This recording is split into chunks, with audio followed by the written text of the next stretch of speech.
അള്ളാഹുവിന്റെ ഔലിയാക്കളെ സ്നേഹിക്കുകയും അവരെ ബഹുമാനിക്കുകയും ചെയ്യുന്നതിന്റെ ഭാഗമാണ് ഉറൂസ് എന്നുള്ളത്. പക്ഷെ ഇന്ന് ഉറൂസുകളിലും നേർച്ചകളിലും ഒരുപാട് അനാചാരങ്ങൾ, ഒരുപാട് കോപ്രായങ്ങൾ കൊണ്ടുവരികയാണ്. ഇങ്ങനെയുള്ള പ്രവർത്തനങ്ങളൊന്നും തീർച്ചയായിട്ടും ബഹുമാനപ്പെട്ട ഔലിയാക്കൾ, അള്ളാഹുവിന്റെ മഹാന്മാരായ ആളുകളെ സന്തോഷിപ്പിക്കുന്നതല്ല. ഉറൂസിന്റെ പേരിലും നേർച്ചകളുടെ പേരിലും ഇങ്ങനെയുള്ള പ്രവർത്തനങ്ങൾ കാണിച്ചു വെക്കുന്നുണ്ടെങ്കിൽ തീർച്ചയായിട്ടും അത് അവർക്ക് വെറുപ്പുള്ള ഒരു കാര്യം മാത്രമാണ്. ഇതിനെതിരെ ഉസ്താദന്മാർ പ്രതികരിക്കുന്നില്ല എന്ന് ചോദിക്കുന്നവരോട് ഉസ്താദന്മാർ വേണ്ട പോലെയുള്ള മറുപടികൾ ഇതിനെതിരെ കൊടുക്കുന്നുണ്ട്, അതേപോലെ എതിർക്കുന്നുമുണ്ട്.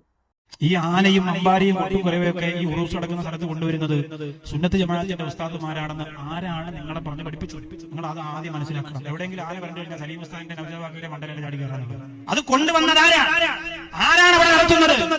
ഇതിലൊന്നും അവിടത്തെ ആർക്കും ഇടപെടാൻ പറ്റൂല. അതൊക്കെ കൈയടക്കി വെച്ചിരിക്കുന്ന ഒരു വലിയ ബിസിനസ് സാമ്രാജ്യമുണ്ട് പ്രിയപ്പെട്ടവരെ. ഇന്നൊരാന വരണ്ടാൽ അടുത്ത വർഷം അവര് ഇരട്ടി ആനയെ കൊണ്ടുവരും. ബിസിനസ്സാണ്, കച്ചവടമാണ്. എത്ര കോടികളാണ് പൊടിക്കുന്നതെന്നറിയോ?